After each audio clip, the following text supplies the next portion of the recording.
Hadratal mukarramin wal mukarramat, bapak-bapak dan ibu-ibu jamaah salat zuhur yang saya hormati dan muliakan.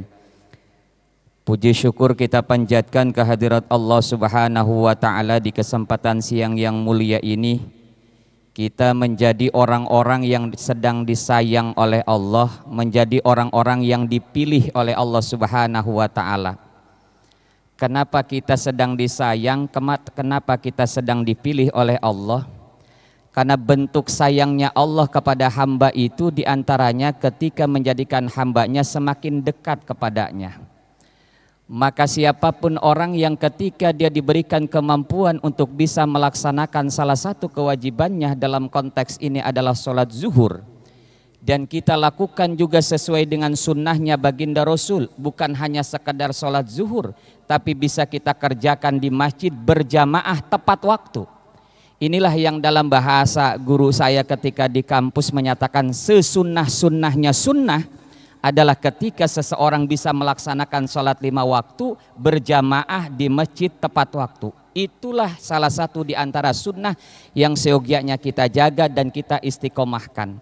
Mudah-mudahan sampai kepada akhir hayat kita, sehingga Allah masukkan kita ke dalam orang-orang yang istiqomah meninggal dalam keadaan husnul khotimah. Salawat teriring salam marilah kita sampaikan, kita sanjungkan kepada junjunan alam baginda Nabi besar Muhammad sallallahu alaihi wasallam.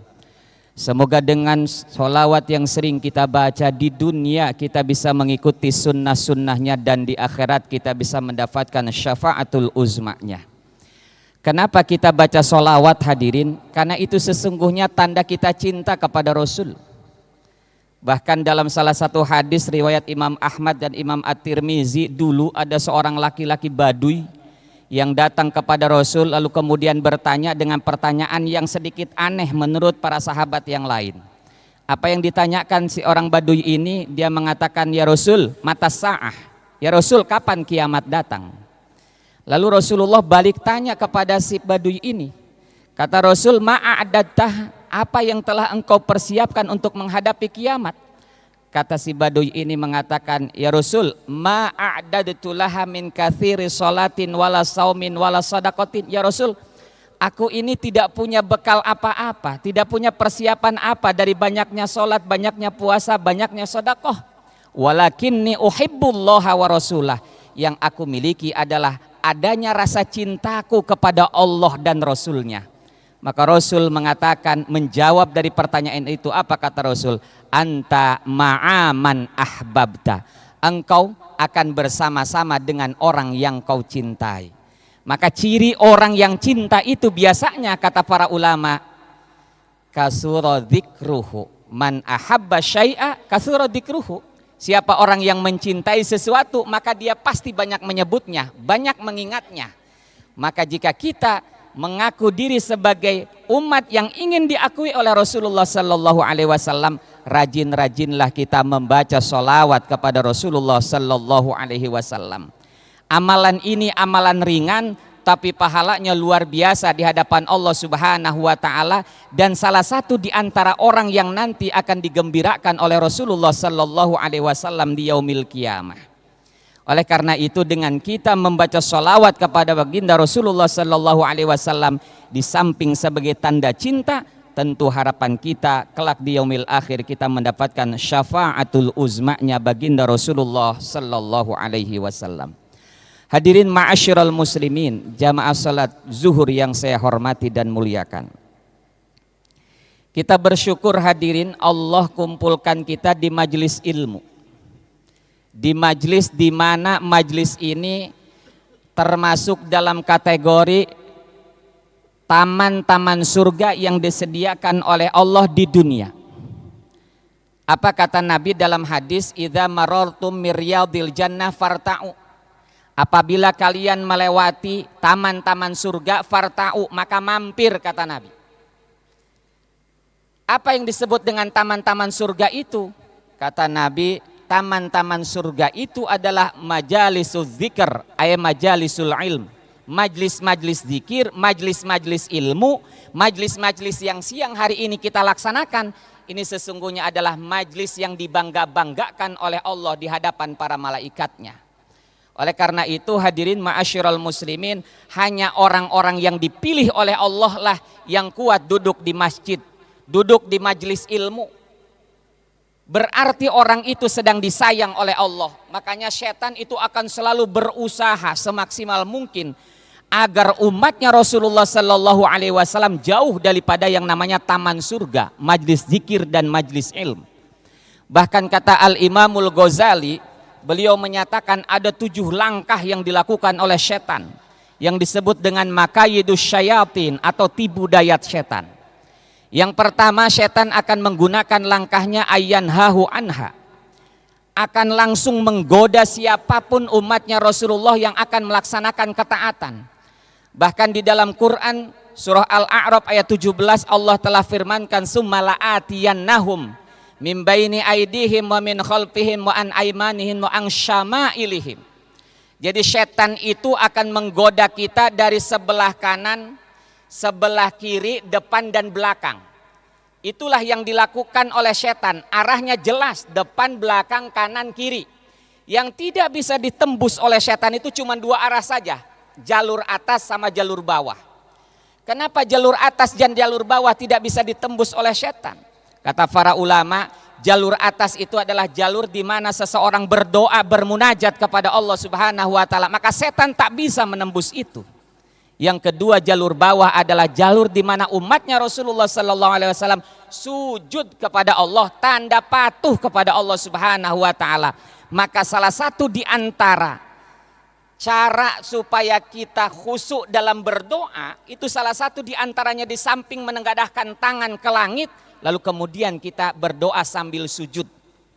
Maka kalau bapak-bapak yang sudah berangkat haji ataupun umroh, yang namanya askar itu di raudhah, dia tidak akan mengusir bagi mereka yang sedang sujud. Jadi kalau kita ingin berlama-lama di raudhah, doanya sambil sujud, insya Allah nggak bakalan cepat diusir.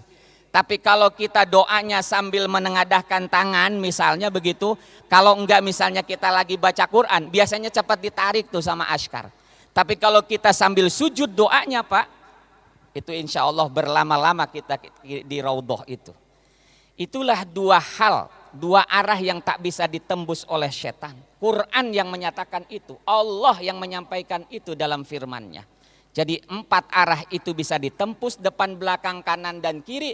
Tapi yang gak bisa ditembus adalah jalur atas dan jalur bawah. Jalur atas tempat bermunajat, jalur bawah tempat kita sujud kepada Allah Subhanahu wa taala.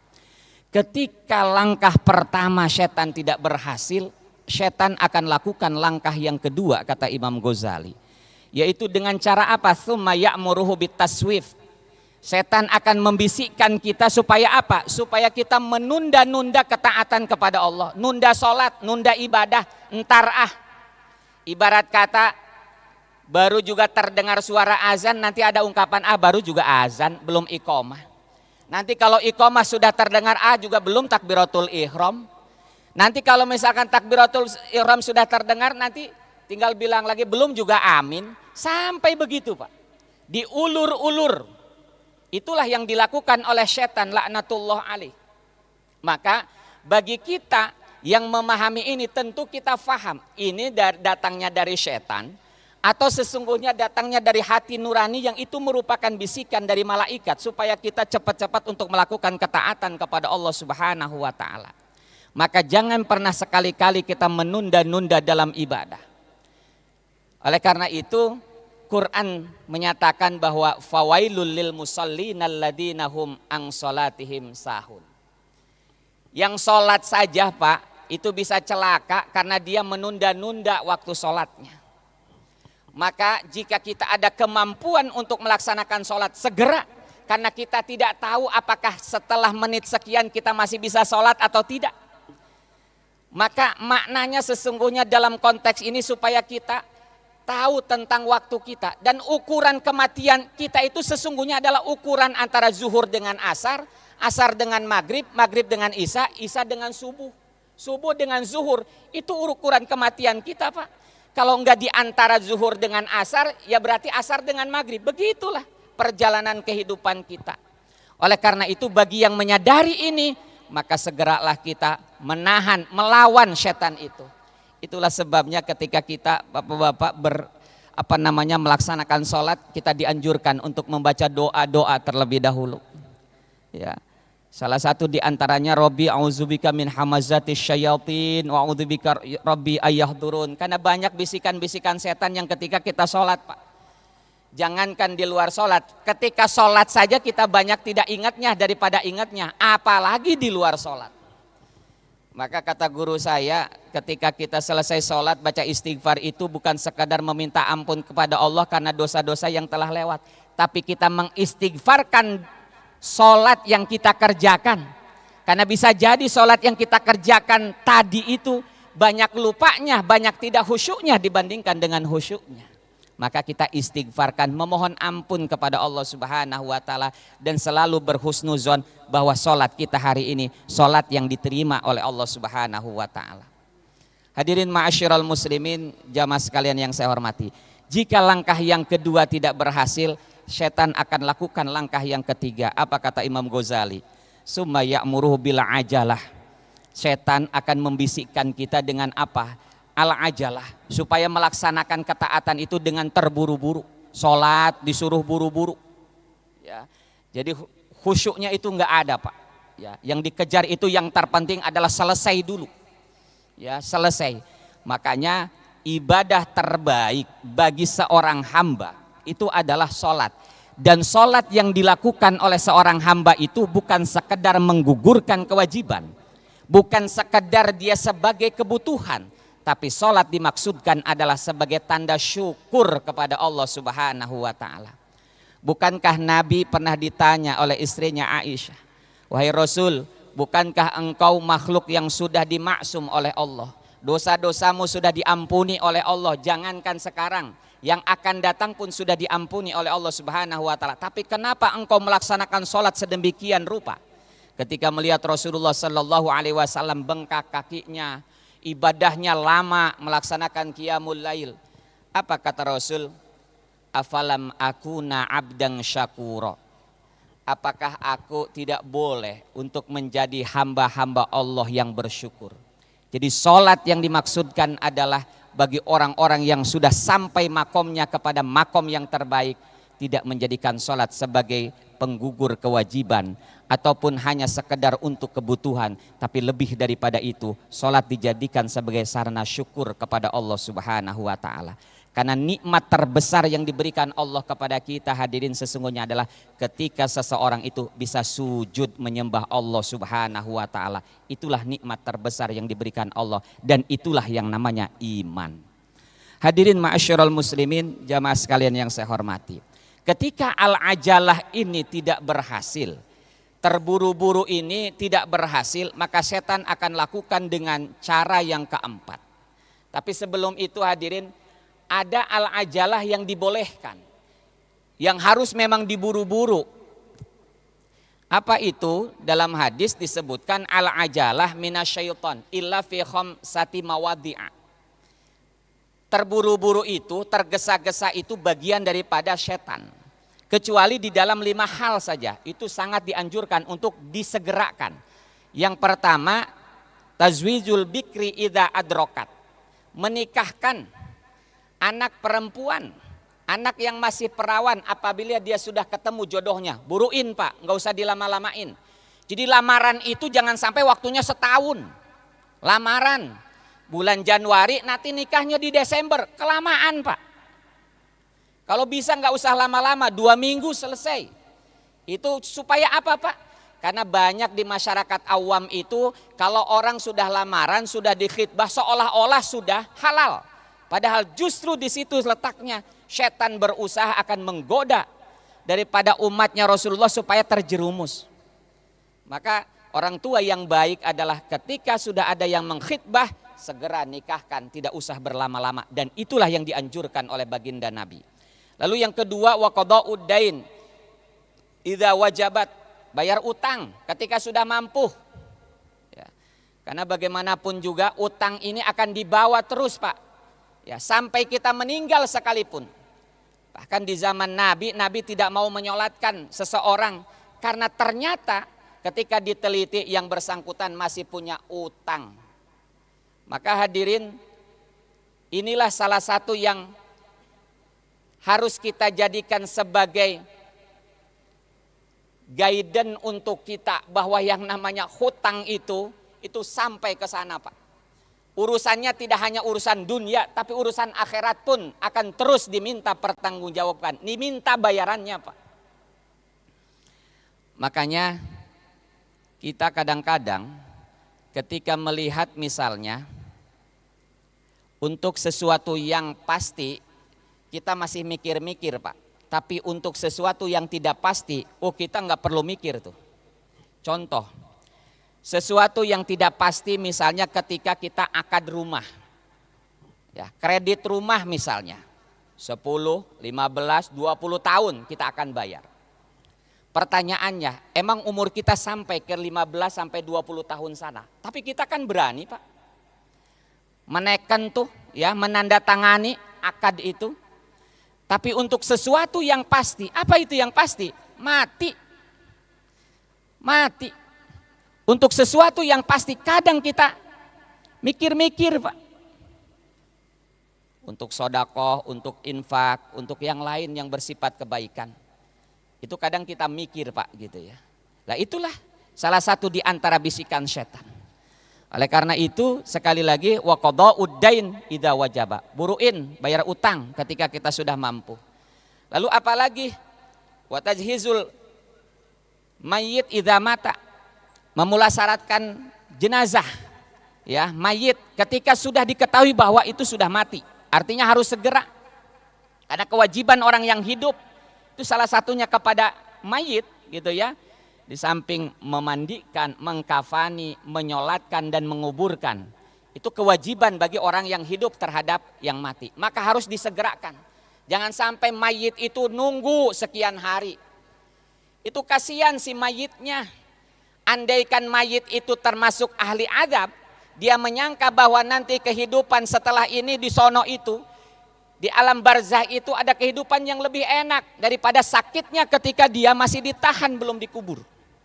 Tapi bagi orang yang soleh, yang sudah digambarkan oleh Allah Subhanahu wa Ta'ala, orang ketika mau meninggal sudah digambarkan, digembirakan bahwa tempatnya nanti di tempat yang begitu luar biasa indah dan bahagianya berupa surga. Maka orang ini, orang soleh ini ingin segera buru-buru, Pak, untuk segera sampai ke sana. Jadi kalau misalnya ada mayit yang sudah dinyatakan sudah mati, buruan dikuburkan, jangan dilama-lamain. Karena itu perintah agama. Lalu apalagi wakirad daif idza nazal. Ketika datang tamu ya, ketika datang tamu buruin, siapin ya sebagai bentuk penghormatan kita minimal air putih. Ya, syukur-syukur ada tambahannya yang lain. Karena hakikatnya orang yang bertamu adalah orang yang berjasa menggugurkan dosa-dosa kita, Pak. Jadi berbuat baiklah kepada tamu, maka pada saatnya tamu itu akan mendatangkan kebaikan untuk kita. Lahiriah tidak kelihatan, tapi secara hakikat sesungguhnya kita mendapatkan ampunan dari Allah Subhanahu wa Ta'ala. Maka berbahagialah kalau kita kedatangan tamu. Tapi jangan bertamu tiap hari, Pak. Ya. Nanti tuan rumahnya juga kagak enak tiap hari bertamu melulu. Yang kelima, wa taubatu minadz-dzanbi idza aznaba. Tobat dari dosa. Ketika kita sadar bahwa kita ini banyak dosa, buruan tobat. Maka suka di masjid itu suka ada kaligrafi tulisannya ajilu bitaubati qoblal maut wa ajilu bisolati qoblal faut. Segeralah bertobat sebelum mati. Segeralah sholat sebelum habis waktunya. Itu artinya apa? Nasihat untuk kita. Bahwa tobat itu sesungguhnya adalah sarana bagi kita untuk menghadirkan diri kita dalam kesucian sampai kepada Allah dalam kondisi sebagai orang yang terbaik. Karena hakikat orang yang bertobat sesungguhnya adalah dalam dirinya tidak ada dosa. Ketika tobatnya diterima di hadapan Allah Subhanahu wa Ta'ala. Itu langkah yang ketiga. Langkah yang keempat, saya percepat saja. Setan akan lakukan dengan ya'muru bi ismamil amal mura'atan linnas. Ketika langkah yang ketiga tidak berhasil, langkah keempat dipakai. Yaitu apa? dengan menyempurnakan amal, niatannya dibisikin dalam hati seseorang itu mura'atan linnas, supaya mendapatkan pujian dari manusia lain. Itulah yang disebut dengan riya. Riya itu salah satu di antara cara setan untuk menggelincirkan kita agar jauh dari Allah Subhanahu wa taala. Seolah-olah kita dekat dengan Allah, seolah-olah kita akan mendapatkan pahala dari Allah, tapi ternyata ketika terjangkiti oleh yang namanya riya, maka sesungguhnya nilainya tidak ada apa-apanya di hadapan Allah Subhanahu wa taala. Ketika yang keempat tidak berhasil, setan akan lakukan dengan langkah yang kelima, tsumma yurida ayyuwaqi'ahu fil ujub. Dibisikkan dalam hati seorang hamba itu ada yang namanya ujub, merasa bangga terhadap amal yang sudah dilakukan oleh dirinya, seolah-olah dirinya paling soleh di antara yang lain. Itulah ujub. Ketika ujub tidak berhasil, setan akan lakukan dengan langkah yang keenam. Apa itu langkah yang keenam? Setan akan membisikkan kita dengan ungkapan ijtahid. Anta fis sirri fa innallaha ta'ala sayuziruhu. Bersungguh-sungguhlah kamu ibadah kepada Allah dalam kondisi kamu tidak diketahui oleh orang lain. Tapi ingat, suatu saat nanti kamu akan terlihat kok jadi orang soleh di hadapan orang lain. Dengan kata lain, kalau hari ini orang itu belum viral, belum terkenal, setan itu akan bisikan seperti itu. Nanti orang akan tahu bahwa kamu itu orang soleh. Ketika kita kepikiran semacam itu, hadirin, sesungguhnya itu bisikan daripada setan.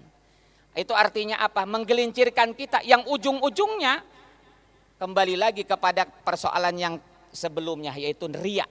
Karena ujungnya sayuziru itu ingin dinampakkan, ingin dilihat oleh orang lain. Dan tidak sedikit hari ini yang terjangkiti oleh penyakit riya dengan media sosial yang kita miliki. Kenapa?